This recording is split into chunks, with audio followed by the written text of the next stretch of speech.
This one adds about 1 degree of approach angle. This one adds about 2 inches of clearance, 1 degree of departure angle. This one is going to add 10 horsepower and patches. Do you even overland, bro? That's the number one question I've been asked on Instagram and the YouTube comments is, how do I attach the patches to the roof of my truck? So that's today's video. Let's get into it.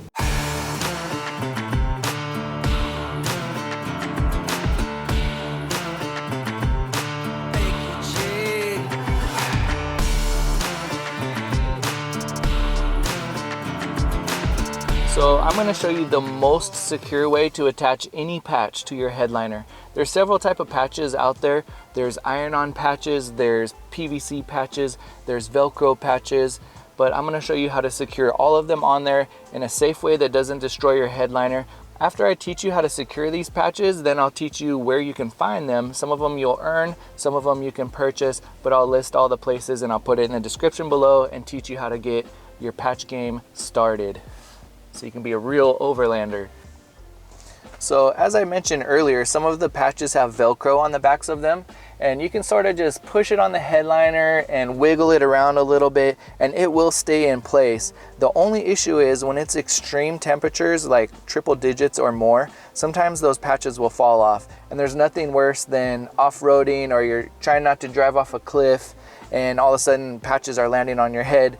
It's just not the ideal thing. So we want to make sure that these are secure and they're not going to be falling on us. The trick that I use, actually sewing pins, and these are heavy duty, it's precision point pins. I'll list these in the link in the description below, but these sewing pins make the world of difference when attaching your patches. So I've had mine on for about 2 years now, and these have not fallen on me. They stay secure and my headliner stays safe. So I'll show you exactly how I secured them with these sewing pins. All right, I'm gonna just demonstrate with this REI iron-on patch. So who doesn't love REI?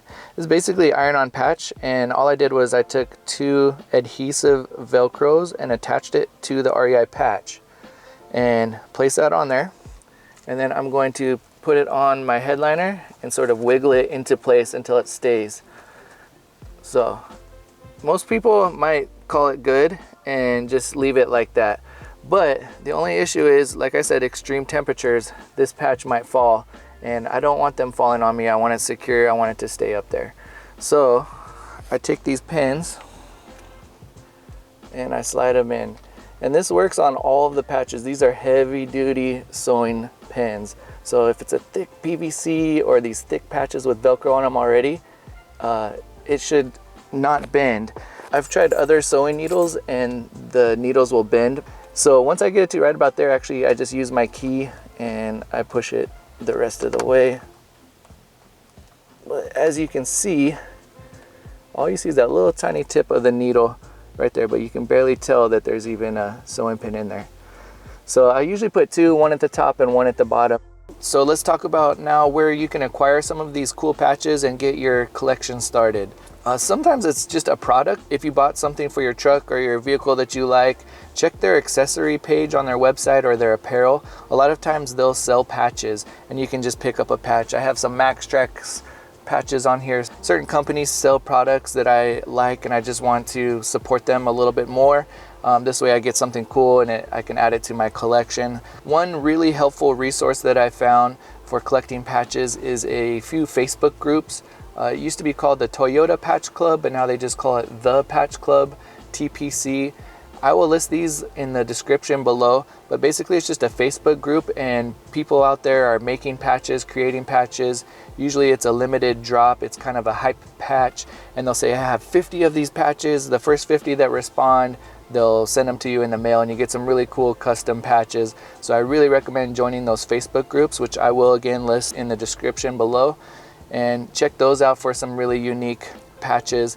My personal favorite way to get patches is by destinations that I've gone and I've camped or overlanded in. Most of the places that sell magnets or keychains, they'll have patches too.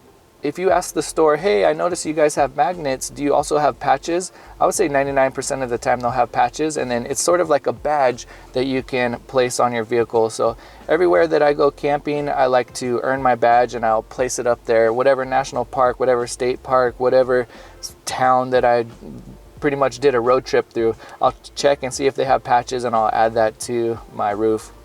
It feels like I earned it, because basically we're all just grown-up Boy Scouts, right? We want to earn our badge. So that to me feels a little bit more satisfying when I earn that badge. We did a couple hiking challenges. We got badges for those. I really like that feeling of that I earned it. But there is a ton of cool places that you can purchase patches also, such as Amazon, eBay, Etsy. My wife had one custom made for me on Etsy. It was super cool. So you can even get custom ones made just for you. So there's all kinds of ways. Influencers are doing it. You can go Instagram and find people that you like that are giving away morale patches. You know, come to think of it, that might be something that I start doing for this channel every week. I'll give away a few patches for Holla Holla hikers. If that's something you guys would be interested, maybe toss me a thumbs up for this video and then I'll start throwing those out there. But yeah, you can get patches a lot of places. It's a ton of fun to collect. You can make patches whatever you want. It kind of originated from morale patches on EDC bags in the military, and people would use them as morale patches. For some reason, the off-road overland community sort of adopted the patch game, and I think it's awesome. I jumped on board right away. I'm like, oh yeah, I got to start collecting patches. These are sweet. And then, like I said, I turned it into something that I'm trying to earn. When I go to a place, when I camp there, I'll get a patch from that destination. Anyways, now you know all the tricks to becoming a boss at overlanding. You get all the patches. That's how you do it, guys. Level up your game. Keep getting the patches. Anyways, you know, that's it. That's all I got for you guys. This has been a highly requested video, so I figured it was time I made it. But yeah, I'll remind you guys, as usual, to get outside, stay hydrated, and keep on moving.